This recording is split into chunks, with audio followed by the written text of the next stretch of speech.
Olá a todos. Hoje eu gostaria de ensiná-los um hino bastante interessante, bastante profundo e antigo. É meu hino preferido da tradição oriental, que é entoado na Igreja Ortodoxa. Ele é um tropário, né? É um hino chamado de o hino da ressurreição, ou então pode ser chamado de tropário pascal, né?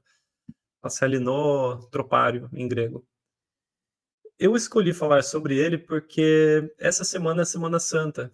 Hoje é Sexta-feira Santa, então depois de amanhã será o domingo de Páscoa aqui na Grécia, tá bom? Aqui o calendário litúrgico é um pouquinho diferente do que a gente está acostumado no Ocidente, né, na Igreja Católica, nas igrejas protestantes, né? Então, agora que a gente está comemorando a Páscoa. E esse hino é bastante interessante, ele é bastante puro, bastante primitivo, ele é bastante cristocêntrico.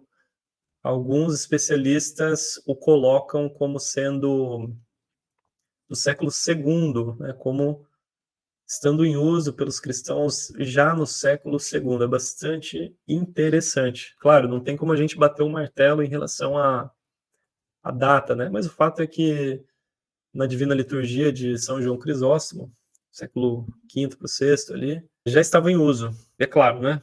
Tem vários estudos a respeito disso. Eu não sou um iminólogo, tá bom? Nem um bizantinólogo, tá? Então, a minha pesquisa a respeito disso é superficial, mas eu vi que sim, tem especialistas que apontam para essa data de antiguidade. Então, eu vou ensinar aqui o hino, não vou ficar cantando porque eu não sou um psaltes, né? O psaltes é aquele que canta os hinos, entoa os hinos na igreja ortodoxa e tal, né? Esse termo vem de psalmos, que é o salmo, né? Então vamos lá, vamos parte por parte do hino, e depois eu vou cantar, mas vocês já sabem, né? Eu não sou um bom entoador, né? Eu não sou um bom cantor, salmodiador, se podemos falar assim. Então a primeira parte do hino fala o seguinte, que é o centro da fé cristã, né? Christos anesti, isto é, Cristo ressuscitou. Christos é Cristo, anesti ressuscitou, colocou-se para cima de novo, né? Levantou-se, ficou de pé, se firmou novamente. Essa é a ideia de anesti, tá? Christos anesti. Aí a pergunta é, de onde ele ressuscitou, se levantou? Então, tem o complemento. Eknekron. Eknekron, dos mortos, tá? Necros é morto, e necron é o genitivo plural desse mesmo dessa mesma palavra, tá? Então, de necros fica necron, genitivo plural. E por que vai para o genitivo plural? É porque tem a preposição ek, tá bom? Eu, deu uma travada aqui. Ah, ok. Então, ek necron. Então, falando inteiramente, Christos anesti ek necron. Então, você tem várias palavras de necros, né, em português. Então, necrotério, necrofilia, necrose, enfim, deve haver centenas de palavras que são compostas disso, né? Então, Cristo ressuscitou dentre mortos, ou seja, Cristo ressuscitou dentre os mortos. Eu coloco o artigo definido aqui para a gente adaptar para o português. Digo, não, a gente tem que dar uma adaptadinha para fazer sentido para a nossa língua, né? Então, vamos lá. Vamos seguindo. A segunda parte fala, é muito profunda a segunda parte, eu gosto bastante. A segunda parte tem a palavra thanatos. No nominativo é thanatos, né? Que é a palavra morte. Daí que vem tanatologia, né? Várias palavras, eutanásia, enfim. Só que vem no dativo. Vem thanato, com ômega no fim, né? Então é thanato. Ele passa a ser paralígosa, né? Que a gente chama em português. Tive um probleminha aqui e acabei tendo que fazer novamente a segunda parte. Uma questão com a câmera, porque eu fiz um movimento e a câmera se atrapalhou completamente, mas enfim. A segunda parte é bastante interessante também. Ela tem a palavra thanatos, né? Thanatos é no nominativo, daí que vem tanatologia, eutanásia, a gente tem várias palavras do português que derivam disso. Só que em vez de estar thanatos, está como thanato. Thanato é no dativo, com ômega, tá? Então não é mais thanatos, né? Proparalígusa, que a gente chama de proparoxítona em português. Agora é paralígusa, que a gente chama de paroxítona. Thanato. Então mudou aqui o tônus, mudou aqui o acento, a sílaba tônica, né? Então está na segunda sílaba, tá? Na penúltima. Então, thanato. E aqui, em vez de simplesmente morte, por estar no dativo, dotiki, em grego, a gente tem uma ideia de...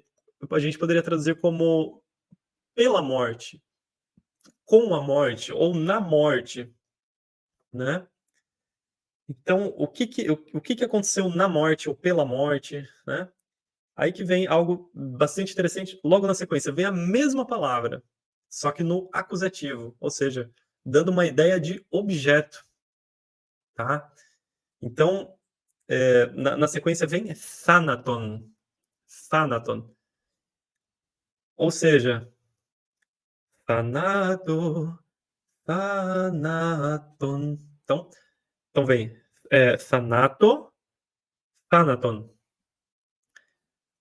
Pela morte, a morte como objeto de alguma ação, então a ação recai sobre essa morte. O que aconteceu? Qual foi essa ação? Aí vem o verbo patissas. Patissas é um particípio auristo do verbo patô. Tá bom? Patô é pisar. Então, a gente poderia falar em hipérbato aqui, na inversão da ordem das palavras, né? Então, literalmente, pela morte, ou na morte, ou com a sua morte, né? A morte pisou. No caso, a morte aqui é objeto. Ou seja, ele pisou na morte com a sua morte. Ou seja, ele pisoteou. Né? Então, juntando tudo até agora, Cristo ressuscitou dentre os mortos, aí colocando corretamente aqui o particípio, né? E é um particípio auristo, né? Dá uma ideia de algo de uma vez ali, né? Ele, eu vou repetir, ó. Cristo ressuscitou dentre os mortos, pisando na morte pela sua morte, né? Então, se fôssemos traduzir literalmente, pela morte, a morte pisando. Tá? Então, essa seria uma tradução mais com equivalência dinâmica, né? Pela sua morte, pisou na morte. Então, é bastante profundo. Então, tem um significado teológico muito poderoso. Bom, eu tinha tido um probleminha na câmera, novamente, mas agora eu peguei o jeito e também eu não tinha gostado dessa segunda parte. Achei que ficou meio mal explicado. Então, eu regravei depois do vídeo já pronto, tá bom? Então aqui vem uma parte bem interessante, ó. Ketis entis mnimasi. Ou em algumas outras versões, em vez de mnimasi, pode ter um teleconi, ou seja, um ni final. Né? Dá na mesma. Apenas um preciosismo aqui. Ou na pronúncia antiga, kaitois entois mnemasi, ou mnemasi, tá bom? Então, e aos nos túmulos, ou seja, e aos que estavam nos túmulos, a gente pode acrescentar aqui o verbo ser o estar, né?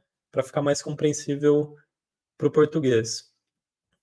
Então a gente tem e aos nos túmulos. Como assim? Isso não faz sentido por si só. Então a gente precisa ir para a próxima parte desse hino para isso fazer sentido, porque existe a inversão da ordem das palavras, que a gente chama de hipérbato, certo? Então, na sequência, a gente vê zoin harissamenos. Zoin harissamenos. Zoin significa vida. Na pronúncia antiga seria zoen. Só que no grego moderno agora não é mais zeta, mas sim zita, com som igualzinho ao z do português, tá? Então, zoin, e não é mais zeta, mas ita. Então, por isso, in, tá bom? Isso está no caso etiatiki, ou seja, não acusativo. Isso aqui está indicando para a gente que se trata de um objeto. E qual é o verbo que está desempenhando uma ação sobre esse objeto? É o arissámenos. Arissámenos é um particípio aoristo do verbo harizo, tá bom? Harizo é dar, conceder, é cognato de haris. Ou então, na pronúncia antiga, haris, que é a palavra graça, tá bom?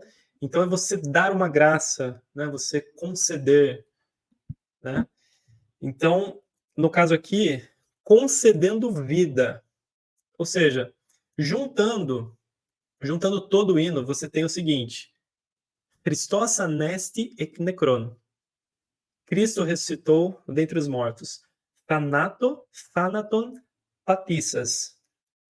Com a sua morte, na morte, pisando, esmagando. E aos nos túmulos, vida concedendo. Então está falando dessa ação aqui da ressurreição de Jesus. E é interessante essa imagem, né, de dar vida aos nos túmulos.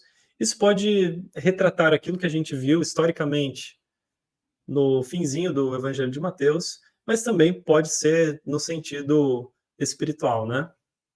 Porque aquele que crê não morre, mas tem a vida eterna. Então, o hino todo, Christos anesti ek necron, thanato, thanaton, patissas,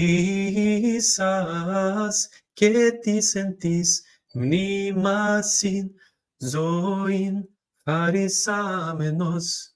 É isso. Christos anesti. Outra coisa interessante é que aqui os cristãos ortodoxos, a partir do momento em que temos ali essa virada, né, o pessoal vai ali, eu vou hoje não, desculpa, amanhã eu vou lá em Tebas, né, para comemorar a Anástasis, ou Anastase, em grego moderno, comemorar a ressurreição. Quando dá meia-noite, vem essa música, né? E depois disso, o pessoal se abraça, o pessoal cumprimenta um ao outro, e depois dos dias, né, por até 40 dias ali, o pessoal pode, porque é considerado ainda o período de Páscoa, né, o pessoal se cumprimenta. E como que é esse cumprimento?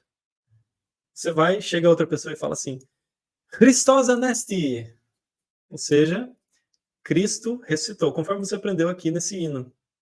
E a pessoa pode responder, alithos anesti. Alithos é um advérbio que significa verdadeiramente. Então, verdadeiramente ressuscitou. A outra forma é uma pessoa falar Christos anesti e a outra responder alithos o Kyrios.